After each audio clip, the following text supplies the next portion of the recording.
ഹേ മുത്തുകളെ സത്തുകളെ കരളുകളെ കുളിരുകളെ പഞ്ചാര കുഞ്ചുകളെ. അപ്പോൾ ഈ ഒരു വീഡിയോയിൽ നമ്മൾ ഡിസ്കസ് ചെയ്യാൻ പോകുന്ന ടോപ്പിക് എന്ന് പറഞ്ഞാൽ how drugs affects reproductive health. എങ്ങനെയാണ് റീപ്രൊഡക്റ്റീവ് ഹെൽത്തിനെ, പ്രത്യുൽപാദന ആരോഗ്യത്തെ എങ്ങനെയാണ് ലഹരി ബാധിക്കുന്നത് എന്നുള്ളതാണ് ചോദ്യം. ഇപ്പൊ ലഹരി ട്രെൻഡിങ് ആണല്ലോ. MDMA, കഞ്ചാവ്, ഇതൊക്കെയാണ് ഇപ്പൊ ട്രെൻഡിങ് ആയിട്ടുള്ള കാര്യങ്ങൾ. നമ്മളിപ്പോ ന്യൂസ് ഇട്ടാലും ഇൻസ്റ്റാഗ്രാം തുറന്നാലും മൊത്തം ഇത് തന്നെയാണ്. അപ്പോൾ ഇതിന്റെ ഇമ്പോർട്ടൻസ് വെരി വെരി ഇമ്പോർട്ടന്റ് ആണ്. ഇത് ലഹരി ഇമ്പോർട്ടന്റ് ആണെന്നല്ല, ലഹരിന്റെ ഒരു ഉപയോഗം ഒഴിവാക്കൽ എന്താണ് ഭയങ്കര ഇമ്പോർട്ടന്റ് ആണ്. ബിക്കോസ് അതിന് ഒരുപാട് ഭവിഷ്യത്തുകളുണ്ട്. അത് നമ്മളെ ബോഡിനെ മൊത്തത്തിൽ ബാധിക്കും. അത് വേറെ കാര്യം. പക്ഷെ നമ്മളിവിടുത്തെ ചോദ്യം നമുക്ക് പഠിക്കാനുള്ളത് അത് റീപ്രൊഡക്റ്റീവ് ഹെൽത്തിനെ എങ്ങനെ ബാധിക്കും എന്നുള്ളതാണ് ചോദ്യം. റീപ്രൊഡക്റ്റീവ് സിസ്റ്റത്തിനെ ബാധിക്കുമ്പോൾ സ്വാഭാവികമായിട്ട് നമുക്ക് രണ്ട് കൂട്ടരുതും പറയണം. ആൺകുട്ടികളതും പറയണം, പെൺകുട്ടികളതും പറയണം, അല്ലെങ്കിൽ മെയിൽസിന്റെയും പറയണം, ഫീമെയിൽസിന്റെയും പറയണം. നമുക്ക് ഡീറ്റെയിൽ ആയിട്ട് ഡിസ്കസ് ചെയ്യാം. ഓക്കെ, അപ്പം വീണ്ടും ഒരിക്കൽ കൂടി നിങ്ങളെ സ്വാഗതം ചെയ്യുന്നു. ഇത് നിങ്ങളുടെ സ്വന്തം ബഹുമാനപ്പെട്ട ഫസിൽ സർ. ഓക്കെ, അപ്പോ റീപ്രൊഡക്റ്റീവ് ഹെൽത്തിനെ ഡ്രഗ്സ് എങ്ങനെ ബാധിക്കും എന്ന് ചോദിച്ചാൽ അത് in the case of females ആണെങ്കിൽ, അല്ലെങ്കിൽ സ്ത്രീകളുടെ കേസിലാണെങ്കിൽ സ്ത്രീകളെ അത് എങ്ങനെയൊക്കെ ബാധിക്കും എന്ന് ചോദിച്ചാൽ ഇതാ കേട്ടുള്ള സുഹൃത്തുക്കളെ, സ്ത്രീകളുടെ ബോഡിയിൽ ഹോർമോൺ ഇംബാലൻസ് ഉണ്ടാവും. എന്തുണ്ടാവും? ഹോർമോൺ ഇംബാലൻസ് ഉണ്ടാവും. ഹോർമോൺ അസന്തുലിതാവസ്ഥ. അപ്പൊ സ്ത്രീകളിൽ ഹോർമോൺ ഉണ്ട്, ഈസ്ട്രോജൻ ഉണ്ട്, പ്രൊജസ്ട്രോൺ ഉണ്ട്, അങ്ങനെ കുറെ ഹോർമോൺ സ്ത്രീകൾക്ക് മാത്രമുണ്ട്. ആ ഹോർമോണൊക്കെ എന്തിനാ സഹായിക്കുന്നത്? സ്ത്രീകളുടെ മെൻസ്ട്രേഷൻ, ഓവുലേഷൻ, അതുപോലെ തന്നെ പിന്നെ അവരുടെ പ്രഗ്നൻസി, അങ്ങനെ അവർക്ക് മാത്രമായിട്ടുള്ള കുറച്ച് പരിപാടികളുണ്ട്. അതിനൊക്കെ കൃത്യമായിട്ട് അതിങ്ങനെ കറക്റ്റ് പക്ക സിസ്റ്റമാറ്റിക് ആയിട്ട് നടക്കാൻ വേണ്ടിയിട്ട് ഒരുപാട് ഹോർമോണുകൾ എന്ത് ചെയ്യുന്നുണ്ട്, സഹായിക്കുന്നുണ്ട്. ആ ഹോർമോണൊക്കെ അങ്ങോട്ടും ഇങ്ങോട്ടും ഇംബാലൻസ് സംഭവിക്കും. ഹോർമോണൽ ഇംബാലൻസ് അവരുടെ ബോഡിയിൽ സംഭവിക്കും. അപ്പോൾ അത് വലിയ പ്രശ്നമൊന്നുമില്ല സാർ, അത് സീനൊന്നുമില്ലല്ലോ എന്ന് നിങ്ങൾ വിചാരിക്കരുത്. അപ്പൊ നിങ്ങളുടെ മെൻസ്ട്രേഷൻ എന്ത് ചെയ്യും? മെൻസ്ട്രേഷനും ഇറഗുലർ ആവും. ക്രമരഹിതമായിട്ടുള്ള ആർത്തവം ഉണ്ടാവും. ക്രമരഹിതമായിട്ടുള്ള ആർത്തവം ഉണ്ടായിക്കഴിഞ്ഞാൽ അത് ഭയങ്കര ഡേഞ്ചറാണ്. പെൺകുട്ടികൾക്ക് മനസ്സിലാവും. സ്വാഭാവികമായിട്ടും പെൺകുട്ടികൾക്ക് ആൺകുട്ടികൾക്ക് മനസ്സിലാവും കേട്ടോ. കാരണം ഇറഗുലർ മെൻസ്ട്രേഷൻ ഉണ്ടായ മെൻസ്ട്രേഷൻ കറക്റ്റ് പ്രോപ്പർ അല്ലെങ്കിൽ അത് റീപ്രൊഡക്റ്റീവ് ഹെൽത്തിനെ നല്ല രീതിയിൽ ബാധിക്കും. ഭാവിയിൽ ഒരു കല്യാണം കഴിച്ച് കുട്ടിയൊക്കെ ഉണ്ടാവണമെന്ന് ആഗ്രഹിക്കുമ്പോൾ അതിനൊന്നും പ്രോപ്പറായിട്ട് എന്ത് ചെയ്യാൻ കഴിയില്ല, സെറ്റപ്പ് ആക്കാൻ കഴിയില്ല. കാരണം മെൻസ്ട്രേഷൻ തോന്നിയ പോലെ നടക്കുക. അപ്പൊ നമുക്ക് ഇത് കറക്റ്റ് പ്ലാൻ ചെയ്യാൻ കഴിയില്ല. അങ്ങനെ ഒരുപാട് വിഷയങ്ങളുണ്ട്. പിന്നെ അവർക്ക് ഇടയ്ക്കിടയ്ക്ക് ഒരു മാസത്തിന് ചിലപ്പോൾ 2-3 പീരിയഡ്സ് അങ്ങനെയൊന്നും വരാൻ ചാൻസ് ഇല്ല. എങ്കിലും പീരിയഡ്സ് താളം തെറ്റി വന്നാൽ അതിന്റെ വേദന, അതിന്റെ ഒരു മൂഡ് സ്വിങ്സ്, അതിന്റെ ഡിപ്രഷൻ, അടങ്ങാറ്, ബുദ്ധിമുട്ടുകൾ, അങ്ങനെ ഒരുപാട് കാര്യങ്ങൾ ഇതിന്റെ ബാക്കിലുണ്ട്. പിന്നെ വേറെ പ്രശ്നം എന്താണെന്ന് വെച്ചാൽ ഓവുലേഷൻ ഡിസോർഡർ. എന്താ അണ്ടോൽപാദനത്തിലെ തകരാറ്. എന്തിലെ തകരാറ്? അണ്ടോൽപാദനത്തിലെ തകരാറ്. അണ്ടോൽപാദനത്തിൽ എന്തുണ്ടാവും? തകരാറുണ്ടാവും. അതായത് ഓരോ പെൺകുട്ടികളുടെ ബോഡിയിലും ഓരോ മാസം എന്തുണ്ടാക്കുന്നുണ്ട്? ഓരോ അണ്ടം, ഓരോ ഓവ ഉണ്ടാക്കുന്നുണ്ട്. ആ അണ്ടത്തിന്റെ ഉൽപാദനത്തിൽ, അതിന്റെ പ്രൊഡക്ഷനിൽ എന്തുണ്ടാവും? തകരാറുണ്ടാവും. അപ്പൊ സ്വാഭാവികമായിട്ടും അണ്ടം അവിടെ ഉണ്ടാവോ? അണ്ടം ഉണ്ടായില്ലെങ്കിൽ സ്വാഭാവികമായിട്ടും ഒരു സ്പേം അങ്ങോട്ട് വന്നു കഴിഞ്ഞാൽ ക്രോസ് ചെയ്യാൻ പറ്റുമോ? ഇല്ല. അങ്ങനെ ക്രോസ് ചെയ്തില്ലെങ്കിൽ സ്പേമും ഓവും കണ്ടുമുട്ടി കൂടിച്ചേർന്ന് സൈഗോട്ട് ഉണ്ടാവില്ല. അപ്പൊ പിന്നെ കുട്ടി ഉണ്ടാവില്ല. യെസ്, അതെ. അപ്പൊ നിങ്ങൾ സിസ്റ്റമാറ്റിക് ആയിട്ട് നല്ല പെർഫെക്റ്റ് ആയിട്ട് എല്ലാ ദിവസവും മുടങ്ങാതെ ലഹരി ഉപയോഗിക്കുന്നവരാണെന്നുണ്ടെങ്കിൽ നിങ്ങൾ ഉറപ്പിച്ചോളൂ, നിങ്ങൾക്ക് ഭാവിയിൽ എന്തുണ്ടാവില്ല? കുട്ടികൾ ഉണ്ടാവില്ല. ബിക്കോസ് നിങ്ങളുടെ ബോഡിയിൽ ഹോർമോണൽ ഇംബാലൻസ് സംഭവിക്കും, ഇറഗുലർ മെൻസ്ട്രേഷൻ സംഭവിക്കും, ഓവുലേറ്ററി ഡിസോർഡേഴ്സ് സംഭവിക്കും, അങ്ങനെ ഒരുപാട് പ്രശ്നങ്ങൾ സംഭവിക്കും. ഓക്കെ, പിന്നെ ഇതിപ്പോ ഈ ഒരു വീഡിയോന്റെ ഭാഗമായിട്ട് പറയേണ്ടതല്ല, എങ്കിലും ഞാൻ ജസ്റ്റ് ചുമ്മാ ഒന്ന് പറയാണ്. ദയവ് ചെയ്ത് മരിച്ചാൽ പോലും, അങ്ങനെ തന്നെ ഞാൻ പറയണം, മരിച്ചാൽ പോലും നമ്മൾ എന്ത് ചെയ്യരുത്?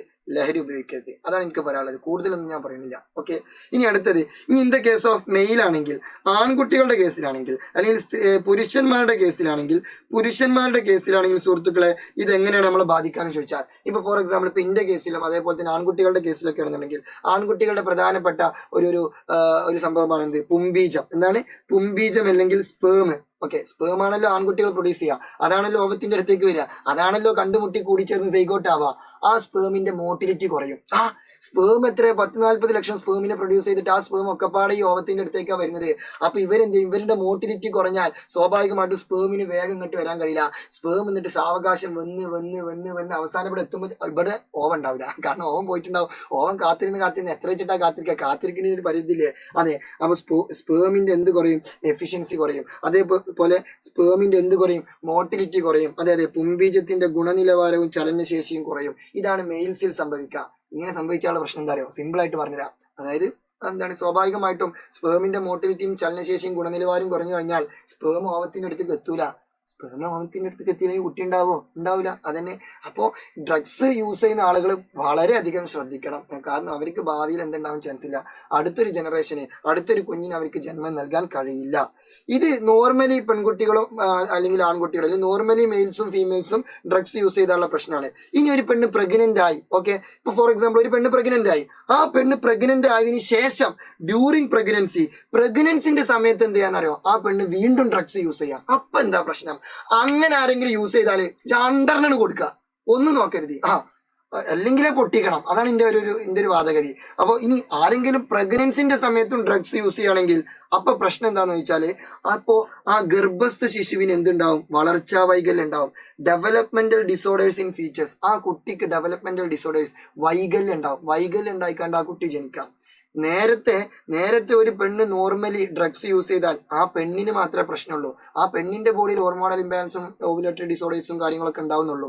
പക്ഷെ പ്രഗ്നന്റ് ആയി കഴിഞ്ഞിട്ട് ഒരു പെണ്ണ് ഡ്രഗ്സ് യൂസ് ചെയ്യുകയാണെങ്കിൽ ആ പെണ്ണിന് മാത്രമല്ല പ്രശ്നം, അതിൻ്റെ ഉള്ളിലുള്ള കുട്ടിക്കും പ്രശ്നം ഉണ്ടാവും. കുട്ടിക്ക് എന്ത് സംഭവിക്കും?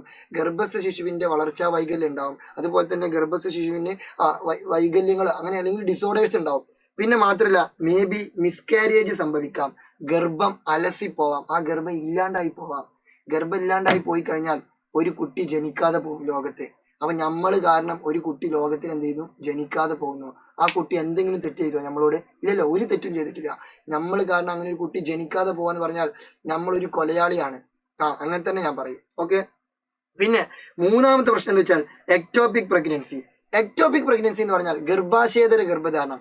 നോർമലി ഒരു കുട്ടി ഫീച്ചേഴ്സ് അല്ലെങ്കിൽ സൈഗോട്ട് സാധനങ്ങളൊക്കെ കറക്റ്റ് വളരേണ്ട സ്ഥലം ഏതാണ്? യൂട്രസ് ആണ്, അല്ലെ? പക്ഷെ ഈ യൂട്രസിന്റെ പുറത്ത് എന്ത് ചെയ്യുക? ഗർഭം ധരിക്കുക. അതായത് ഒവിഡക്റ്റിലൊക്കെ എന്ത് ചെയ്യുക? ഭ്രൂണം ഇങ്ങനെ വളരുക. അപ്പൊ എങ്ങനെ ഇരിക്കും? ഒവിഡക്റ്റ്, ഫലോപ്പിയൻ ട്യൂബ്, അണ്ടവായിലൊക്കെ ഭ്രൂണം വളർന്നാൽ ആ കുട്ടിക്കും പ്രശ്നമാണ്, അമ്മക്കും പ്രശ്നമാണ്. ഇവിടെ അമ്മക്കും പ്രശ്നം വരുന്നുണ്ട്. ഓക്കെ. അപ്പോ പ്രഗ്നന്റ് ആയിട്ട് ആയിക്കഴിഞ്ഞ ഒരു പെണ്ണ് ഒരിക്കൽ പോലും എന്ത് ചെയ്യരുത്? ഡ്രഗ്സ് യൂസ് ചെയ്യരുത്. അപ്പൊ എന്നാ പിന്നെ സാധാ പെൺകുട്ടികൾ ഡ്രഗ്സ് യൂസ് ചെയ്താൽ പോരെ? അപ്പൊ പ്രശ്നമില്ലല്ലോ. അതും പ്രശ്നമാണ്.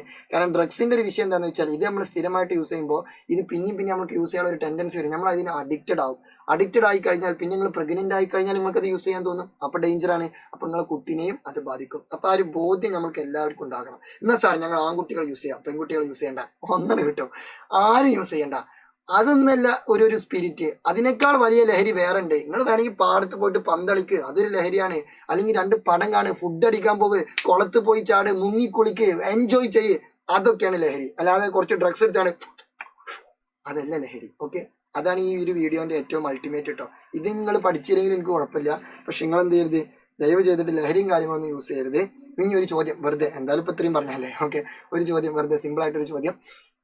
നമ്മളെ ബോഡിയിൽ ഈ പാഠവുമായി ബന്ധപ്പെട്ട ഒരു സംഭവം കേട്ടോ, വേറെ അതായത് നമ്മൾ നാലാമത്തെ ചാപ്റ്ററുമായി ബന്ധപ്പെട്ട ഒരു ചോദ്യമാണ്. നമ്മളെ ബോഡിയിൽ ഹൗ മെനി ബോൺസ്, എത്ര ബോൺസ് ഉണ്ട്? വെറുതെ ഒന്ന് കമന്റ് ചെയ്താണ്. നമ്മളെ ബോഡിയിൽ എത്ര ബോൺസ് ഉണ്ട്, എത്ര എല്ലുകളുണ്ട്? ചുമ്മാ വെറുതെ ഒന്ന് കമന്റ് ചെയ്യാം. ഓക്കെ.